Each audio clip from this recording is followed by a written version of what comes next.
నేను వాక్య ధ్యానం కొరకు పరిశుద్ధ గ్రంథాన్ని తెరిచి 2వ దినవృత్తాంతములు 19వ అధ్యాయము 11వ వచనంలో రాయబడిన ఆఖరి వాక్య భాగాన్ని చదువుకుందాం. ధైర్యము వహించుడి, మేలు చేయుటకై యెహోవా మీతో కూడా ఉండును. చదవబడిన ఈ వాక్య భాగంలోని దీవెన నా ప్రియులకు మీరందరూ పొందుదురుగాక. మన ప్రభు అయిన యేసుక్రీస్తు వారు ఆయన ఎందరైతే ధైర్యం వహించువారుగా ఉంటారో వారితో కూడా ఆయన ఉండేటటువంటి దేవుడు. అంత మాత్రమే కాక ఆయన వారి జీవితాలలో మేలు చేసేటటువంటి దేవుడు. యెహోషాపాతు అనేటటువంటి రాజు యూదా ప్రజలకు రాజుగా ఉన్నటువంటి దినాల్లో లేవీయులలో, యాజకులలో, వారి ఇండ్లలో పెద్దల్లోని కొందరిని నియమించి ప్రభువు పట్ల భయభక్తులు కలిగి ఉండుటలో వారు ఏ విధముగా ప్రవర్తించాలో, అలానే తమ సహోదరుల విషయంలో ఏ విధముగా వారు ప్రవర్తించాలో, యెహోవా దృష్టికి వారు ఏ విధమైనటువంటి అపరాధం చేయకుండా వారు ఉండాలనేటటువంటి విషయాలను హెచ్చరిక చేయటంలో ఇలాంటి కొన్ని సంగతులు తెలియచేస్తూ వచ్చి వారితో పలికినటువంటి మాట, ధైర్యం వహించుడి. కారణం ఏంటంటే మేలు చేయటకి యెహోవా మీతో కూడా ఉండును. ఈ మాటలు వింటున్నటువంటి నా ప్రియ సహోదరి సహోదరులు, దేవుని వాక్యం మనకు నేర్పిన రీతిగా మనము నిశ్చయముగా ప్రవర్తించినప్పుడు మనం ఎదుర్కొనే అనేక శ్రమల్లో, ఇబ్బందుల్లో ప్రభువారు ఆయన మనతో కూడా ఉంటారు.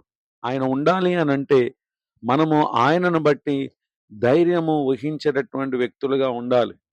మనలో పిరికితనం అనేది ఉన్నప్పుడు మనము ఏమాత్రము దేవుని యొక్క సహాయాన్ని మన జీవితంలో పొందలేం అనేటటువంటి విషయాన్ని దేవుని యొక్క వాక్యం మనకు చాలా స్పష్టంగా తెలియచేయటను ఇక్కడ మనం గమనించగలం. నాడు అపోస్తలుడైనటువంటి పౌలు గారు తన ఆత్మీయ కుమారుడైనటువంటి తిమోతికి తాను రాసినటువంటి పత్రికల్లో అద్భుతమైన సంగతిని తెలియచేయటం మనం చూడగలం. తిమోతికి రాసిన 2వ పత్రిక 1వ అధ్యాయము 7వ వచనంలో దేవుడు మనకు శక్తియు ప్రేమను ఇంద్రియ నిగ్రహములు గల ఆత్మని ఇచ్చను గాని పిరికితనము గల ఆత్మను ఇయ్యలేదు అని ఇక్కడ జ్ఞాపకం చేయటం మనం గమనించగలం. గనుక ప్రభునందు విశ్వాసం కలిగినటువంటి వారు కలిగి ఉన్నటువంటి ఆత్మ అది పిరికితనము గల ఆత్మ కాదు, ధైర్యంతో మనం జీవించేటటువంటి ఆత్మ.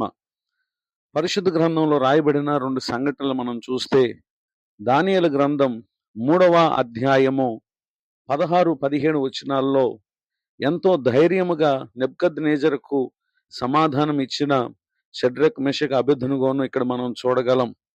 రాజు నిలవబెట్టించిన ప్రతిమకు వారు నమస్కరించిన కారణం వారిని వేడిమి కలిగి మండుచున్నటువంటి అగ్నిగుండంలో వారిని పడవేశారు. అయితే దానియేలు గ్రంథం 4వ అధ్యాయము 24వ వచనంలో రాజు ముగ్గురిని వేశాడు. అయితే అతడు 4 మనుషులను బంధకము లేక అగ్నిలో సంచరించుట చూచుచున్నానని వారికి హాని ఏం కలగలేదని అతడు ఆశ్చర్యపడినటువంటి విషయాన్ని 25వ వచనంలో మనం చూడగలం. ఆ తర్వాత 26వ వచనంలో వారిని గురించి మాట్లాడుతూ మహోన్నతుడకు దేవుని సేవకులారా అని పలుకుటను అక్కడ మనం గమనించగలం. ఆ క్రింది వచనంలో 27వ వచనంలో వారి శరీరములకు అగ్ని ఏ హాని చేయకుండుటయు, వారి తల వెంట్రుకలలో ఒకటైనను కాలిపోకుండుటయు, వారి వస్త్రములు చెడిపోకుండుటయు, అగ్నివాసనైనను వారి దేహములకు తగలకుండుట వారు చూచి నెబుకద్నెజరు అంటున్నాడు, వీరి దేవుడు పూజార్హుడని. ధైర్యం వహించిన కారణం దేవుడు వారితో కూడా అగ్ని జ్వాలల మధ్య ఉండి వారికి ఏ హాని కలగకుండా ఆయన వారికి సహాయం చేశారు.